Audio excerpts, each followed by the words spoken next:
Right, now let's get down to installing WordPress in a practical sense. Now if you didn't have the Web Catalyst program, what you would do is you'd go to wordpress.org and you would download the software from here. And if you were new to all this and you didn't really understand the technology, even though people say WordPress is easy to install, if you're new to it, or if you're not technically minded, or for a million other reasons, you would get lost, right? And that's exactly why I bought this program, because we don't want to do any of that. We don't want any of the techie stuff. So what we do is bring up our hosting details for Liquid Web. And what we want to go back into the control panel, right? So I'm going to take this address and I'm going to copy it. I really should have that in my recipe book, really, which I will do in a second.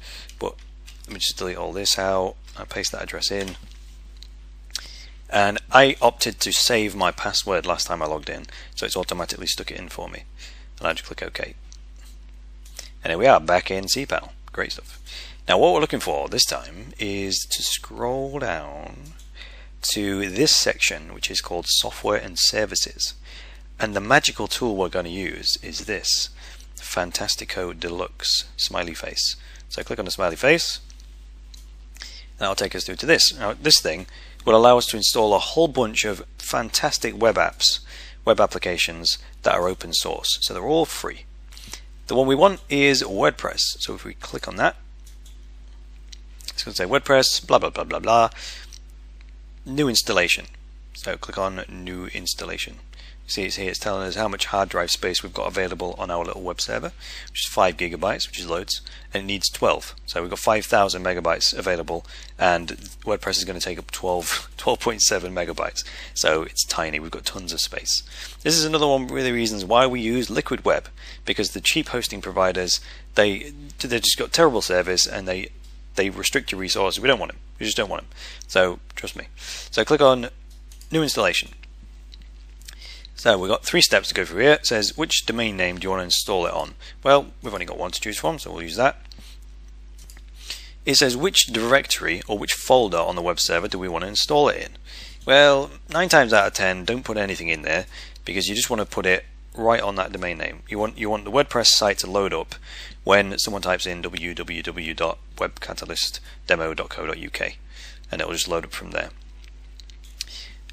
Further down it says what do you want your access details to be. So WordPress has a control panel of its own that allows you to log in, create new pages, and do all that kind of stuff.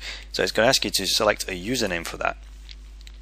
So I'll call mine, you want something that's not that easy to guess. You can use your name if you want, Bill, John, Mary, whatever, but that's just too easy to guess in my opinion. I'll always do something like WC for Web Catalyst Demo Admin. So WCD Admin, I'm going to call it. And then it's going to ask me what password do you want, so I'll just put my password in. Okay, put the little password in there. What's the account nickname? Well, we'll call it Chris. You call it Webmaster, call it whatever you want. So what's the email address of the administrator? Because WordPress is going to send you various emails when it wants to, for various reasons, when you update certain settings, just to confirm. So I'm going to put in the email account I created earlier on. It doesn't have to be one at the website, so it doesn't have to be one, in my case, at webcatalystdemo.co.uk. You can have a Hotmail account, you can have a Google Mail account in here, whatever you want. So I'm going to keep it part of the site. I'm going to keep it support at webcatalystdemo.co.uk, but feel free to put in any email address you want in there.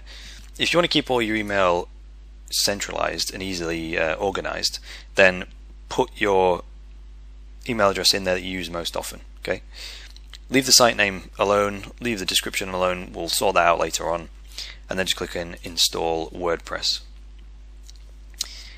Okay, this is step 2. It says I'm going to create a database for you, which is great because setting up a database yourself, you don't want to do that, it's too technical.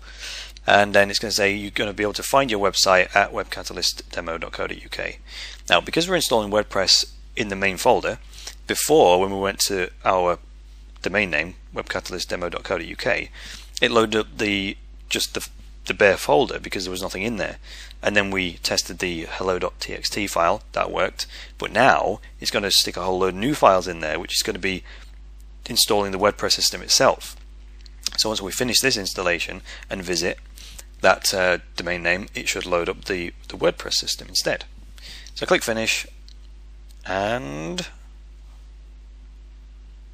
there we go, it's done it. So just please note, this is just an auto installation, and it's saying, warning, do not remove the file called fantastico_filelist.txt because it will break Fantastico if you do that. We're not going to be messing around with that anyway, but it's just making sure you absolutely know what you're doing. The other bit it's mentioned here is the address of the admin panel for WordPress. So it's saying if you want to get into the WordPress admin panel, you go to webcatalystdemo.co.uk/wp-admin, WordPress admin. Obviously that will be different for you because it will say your domain name /wp-admin. So you want to save all this info, the username, password, and the admin address in your recipe book. So let's do that now. What I'm going to do is open up a new tab, and then I'm going to go to Google, and I'm going to click on Google Drive, and here we go. There's my Web Catalyst recipe book that I created earlier on. I need to rename this now actually, because this isn't the recipe book for webcatalyst.info. It's for, I didn't have the Web Catalyst demo site created at the time, so I'll just change this. Web Catalyst demo, it's not .info, it's .co.uk, and that changes the name of the file. So I need to give this a title. I'll call this WordPress details, and I'll highlight that, make it bold, turn the bold off. Now I'll go back to here, and I will copy this. You can actually just copy this whole thing if you want. Right click, copy that. Right click, oops, won't let me do that. You might have to press Ctrl V on your keyboard. That'll let you do it. There we go. There we go. So that's good enough. You can keep it like that if you like, or you can format it any way you want. But then that'll just allow you to click the link and then click it, and it'll open it up in your web browser. Before we do that though, we just want to test that this has actually worked. So I'm just going to open up another tab, yet another one, and go to the website address www.webcatalystdemo.co.uk. So this is just visiting the domain name that we've registered, right? Go there, and what should happen is it loads up the bare WordPress site. There we go. So this is it. This is our website platform. This is the skeleton that we're going to put all the words in, all the images in, and then the step after that will be to create a skin for it to make it look nice and make it look, you know, a £5,000 site. So it's worked. It has absolutely worked.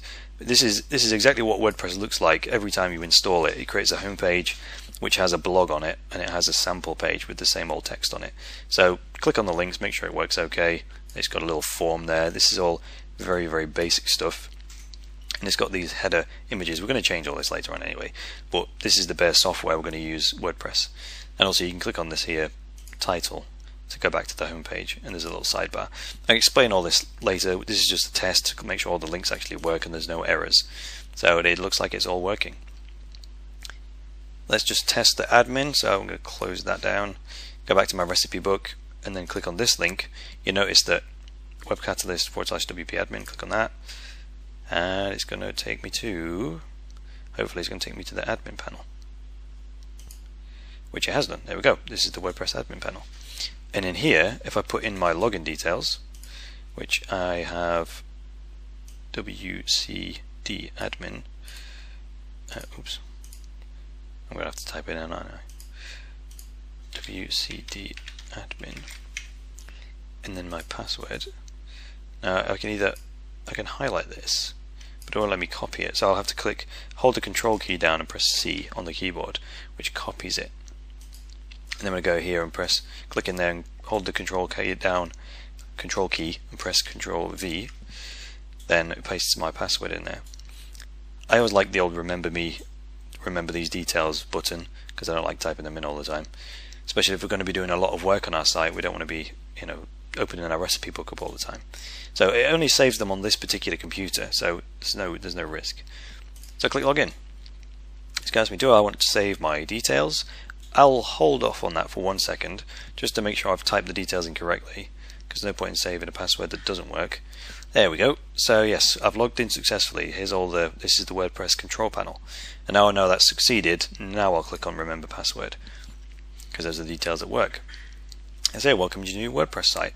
This is the WordPress control panel. So we've succeeded in testing the front end of the website loads up, and now we've tested that the admin panel loads up. So that tells us that Fantastico has successfully installed WordPress for us, and we're happy.